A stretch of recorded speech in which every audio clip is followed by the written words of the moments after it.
looking at the live picture now from Shenzhen.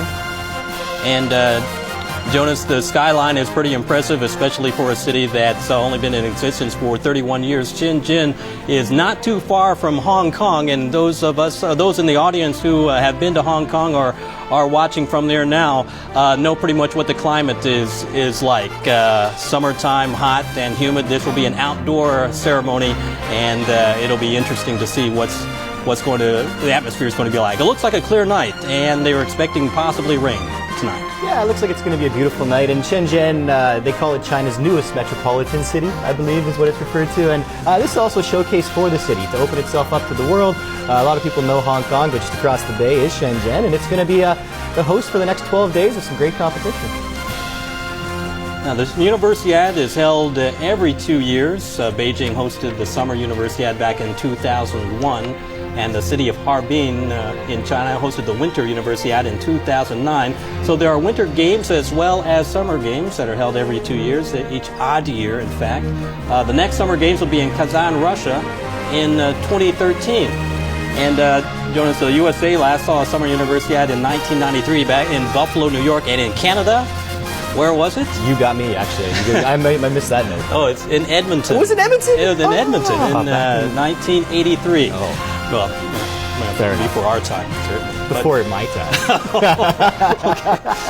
So now, I wasn't there. I can't tell you for sure. Okay. But the Universiade was mostly exclusively really in Europe for much of its early years, and it didn't really branch out to go to Asia until Tokyo in 1967. It came to the United States in 1972, and of course the first one in China was in Beijing in 2001, and maybe that sort of set the stage in many cases for the Olympic Games to come up now. You know, Jonas, you and I, when we go around Beijing, we see some of the athletic structures, stadiums, fields that were built especially first time for the Universiade. And one of the interesting things as we look at the Shenzhen Bay Sports Center is that they built this facility on a much smaller scale than it was previously. We see these giant structures, whether it was, I was in Jinan for the National Games, you know, a giant 60,000 seat stadium, Guangzhou, huge new facilities here in Beijing, same deal, but this one, only a 20,000 seat arena. So once it's finished, it will be easily reused for a number of venues, and that's kind of in keeping with the theme as well. They want to have a green games, and this is part of a way for the building to be reused over and over once it is finished. This building covers over 3,700 square meters and holds about 20,000 spectators. As you can see, it's a clear night. It looks like the moon is shining above the sports center at the bay. This stadium is set up so that the people who are seated can get a view of the Shenzhen Bay area. It is a really scenic sight and, of course, well lit, obviously. Yeah, and things will start picking up here. We are about 30 seconds away from the 8 o'clock official start time. So listen in now as things start to count down. Many of the leaders are about to join us now in the sports stadium.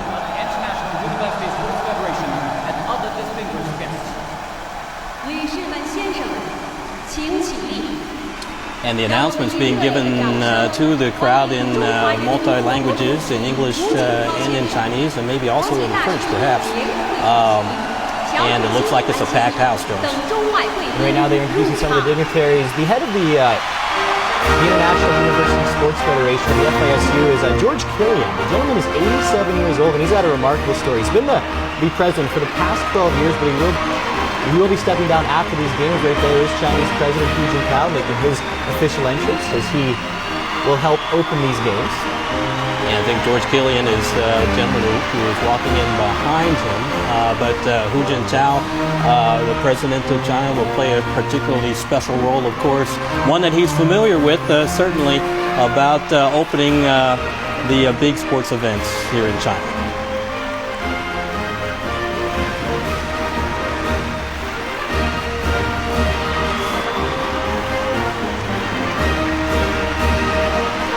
This sign that you see in the Chinese characters being arranged on the surface on the stage is welcome. And a welcome to the World Universiade from China to the athletes and spectators from around the world who are gathered to see the spectacle this evening.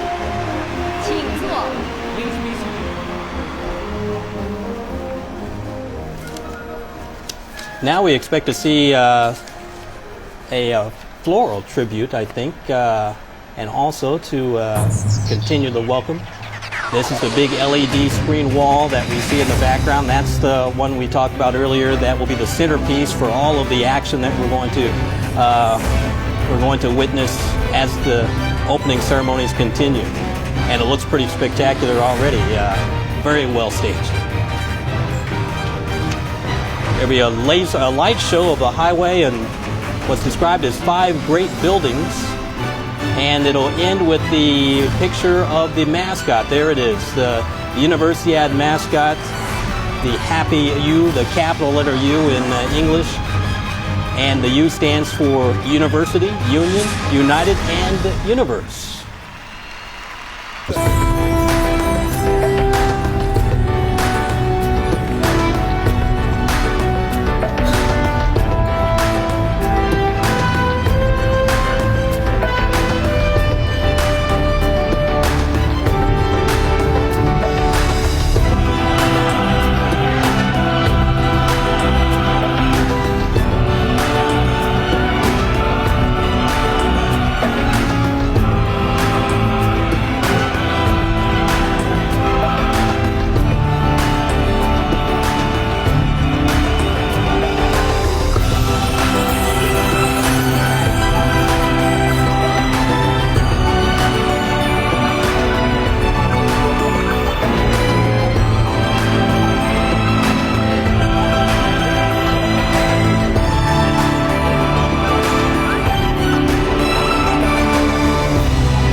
Watching the opening ceremony for the 26th World Universiade from Shenzhen, China. Next in the order of program in the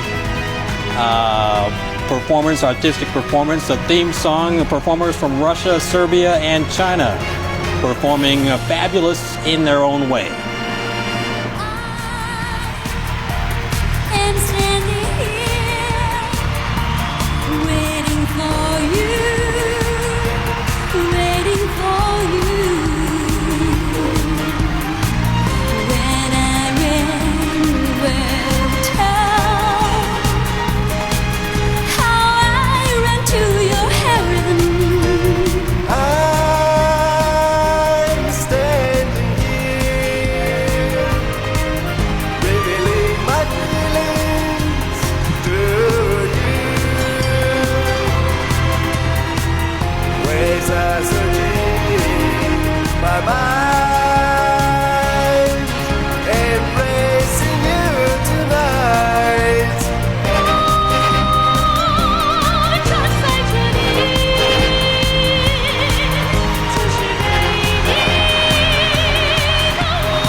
Next up on the schedule is the entrance of the Chinese national flag.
Chinese national flag brought in, and now the flag raising ceremony and the Chinese national anthem.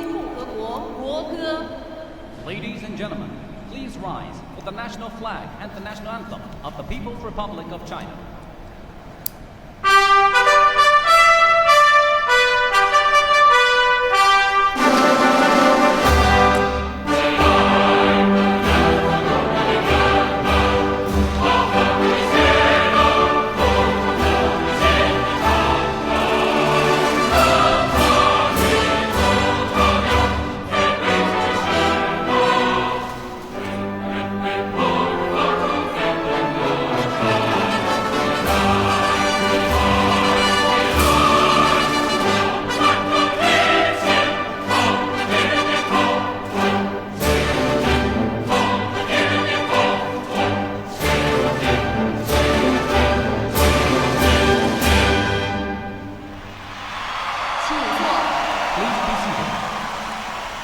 That was the Chinese national anthem, and next is a special performance group.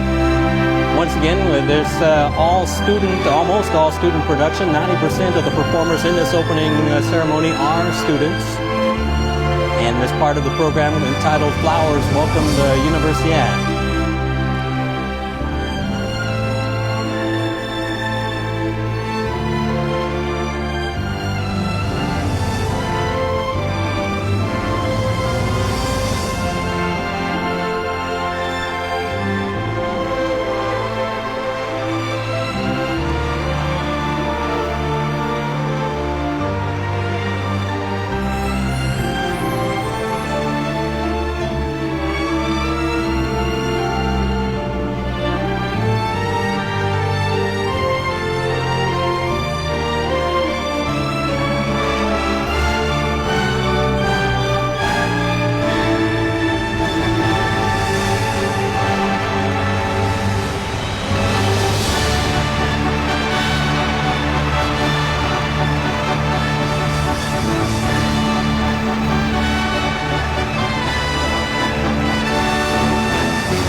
And as part of the opening ceremony continues, more than 3,000 student actors you're seeing on the field itself. You see the symbol on the floor of the stadium, the @ symbol that you see on a computer keyboard, connecting this event with young people, social media, email, and the internet.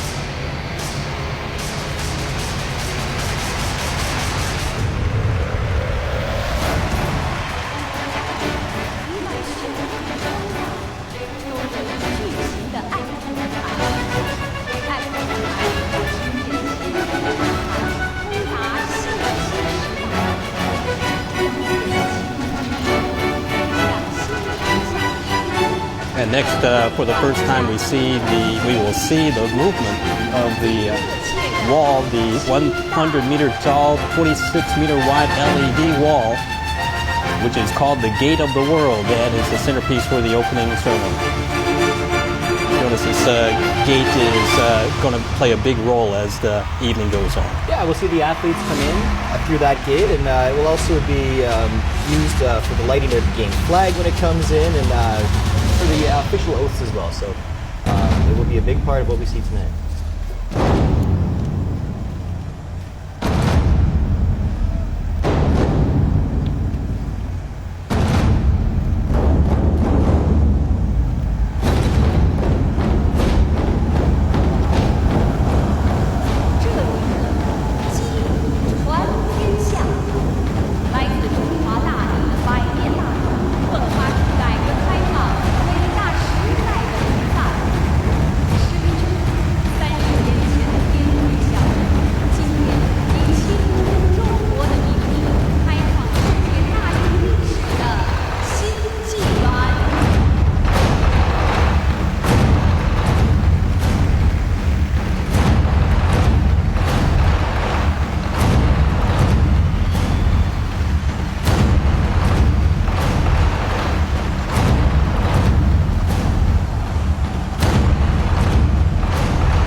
there, Tony, that gate of the world, a really unique design. Each of those panels is able to open and close for the performers to be inside. And it's also a testament to Shenzhen, as it was made in Shenzhen. So it's a hometown design, and it's also going to see here in a few moments, we're going to see a traditional Chinese characteristics headed to the countdown. They're going to break out the abacus for us on this high screen, high technology screen. So we're going to have a little bit of old school with the very new school.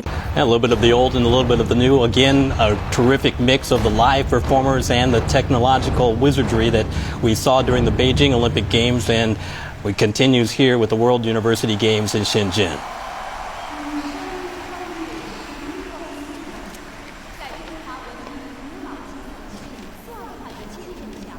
And in this part of the show, we will also have a dramatic sequence.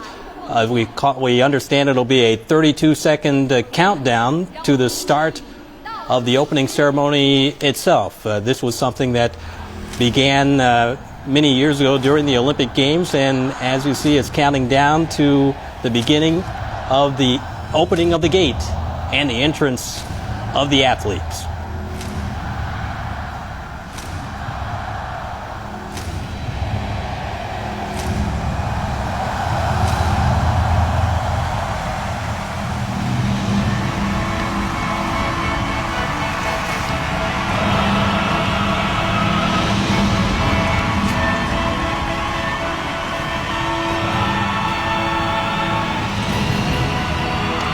Now, as the gate opens up, it reveals a pathway, and you can see it there as sort of a ramp that goes down to the stadium floor. This is called the Youth Avenue, and about 3 million plastic bottles. And Jonas, this is a surface that is built from recycled material, continuing with the theme of sustainability and environmental awareness. Yeah, there's 3 million on the Youth Avenue, I believe, and I think there's 11 million under the stage. They've really made a point at these opening ceremonies to make them green, to raise awareness of clean living and a green lifestyle. And in the space that you see as it opens up, the opening of the world's gate conveys a special idea of opening the nation's gate as well and welcoming the world.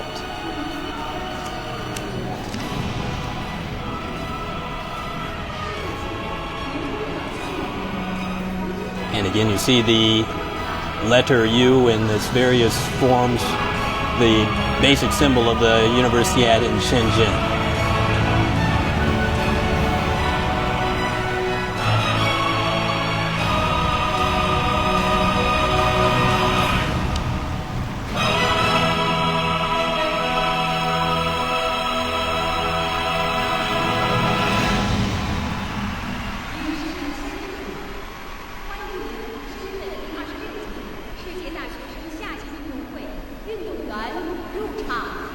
Ladies and gentlemen, please welcome the athletes of the 26th Summer Universiade, Shenzhen.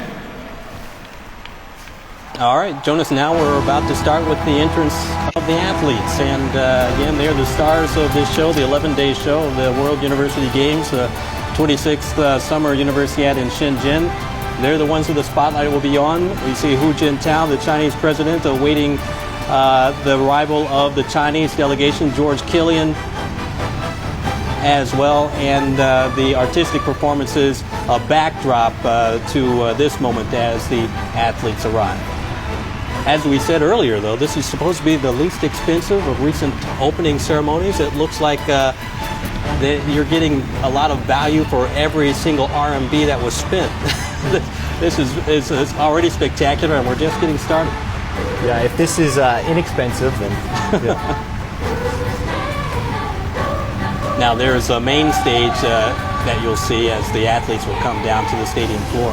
There will be 2 other stages that are also going to be highlighted as the program continues. But right now we focus on the athletes. Evo Morales, the Prime Minister of Bolivia, one of the dignitaries that we saw there as they pan across to see more of the officials who are in attendance at the Universiade opening ceremony. Among the distinguished guests here tonight, Mozambican President Armando Emilio Guebuza, Bolivian President Juan Evo Morales, Fijian President Apali Nalatako, Sri Lankan President Mahinda Rajapaksa, Ethiopia Prime Minister Meles Zenawi, and Romania Prime Minister Emil Boc. UNESCO Director General Irina Bokova is also there. An incumbent FISU president, of course, George Killian, and the new FISU president, Claude Louis Gallien as well. Very good. Excellent. And the athletes are already now starting to arrive. Like we said, all of the university students between 17 and 28 years of age. Many of they're coming in usually in alphabetical order, but there are 43 minutes that we'll see the scene of the athletes coming in. 152 nations represented from all over the world. Algeria is this delegation that you see here, and many of the some delegations, as we see in all the other major international sports events, sometimes there are hundreds, other times just a handful, but all of them focused on competing, and especially in the World University Games, on the experience of meeting other cultures.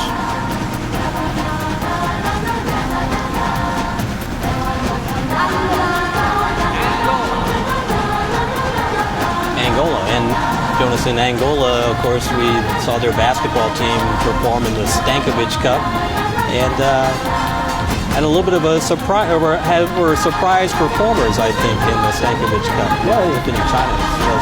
Yeah, they did well. They beat China one game, lost to them in the third place game, but a good showing nonetheless for Angola. Not necessarily considered a basketball powerhouse in the world. And no offense to any Angolans that are watching, of course. Many of the basketball teams, some of the basketball teams that performed in the Stankovic Cup in China will also field their teams, put their teams on the court at the World University Games. The USA team will also be in attendance for basketball at the World University Games. We'll talk about that later on as well.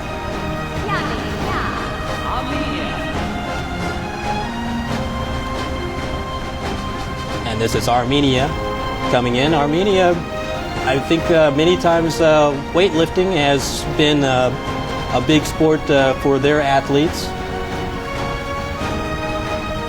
There are a total of 24 main sports, and Jonas, there's the sports, the 24 sports that are listed are in the variety, and many of them that we do notice and recognize all the time. But there's also chess. Yeah, chess is making its debut, and also too is aerobics. We ran a couple stories running into this, the Chinese team preparing, and so we'll see some aerobic action as well. It's going to be interesting to see how that one is. I think it looks more like almost like a group floor exercise if we go back to gymnastics. But the aerobics looks like it's going to be an interesting addition to the calendar. Australia. Their athletes coming in as well. Australia, we understand that swimming and women's basketball is attracting a lot of attention in Australia. Again, their athletes did extremely well in the FINA World Aquatics Championships recently, and some of their younger athletes will be getting experience here in Shenzhen.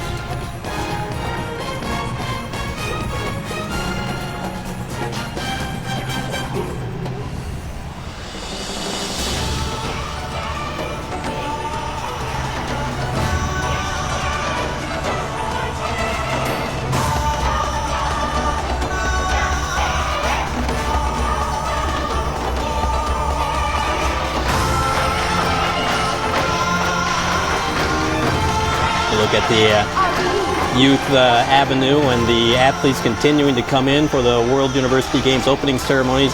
Austria is the next unit coming in, and Austria was one of the countries that hosted World University Games back in 1939, when the games were mostly done in Germany and Italy, in European countries. And you go from Austria to Azerbaijan, one of the more recent countries that, again, athletes getting top experience to come into international competition.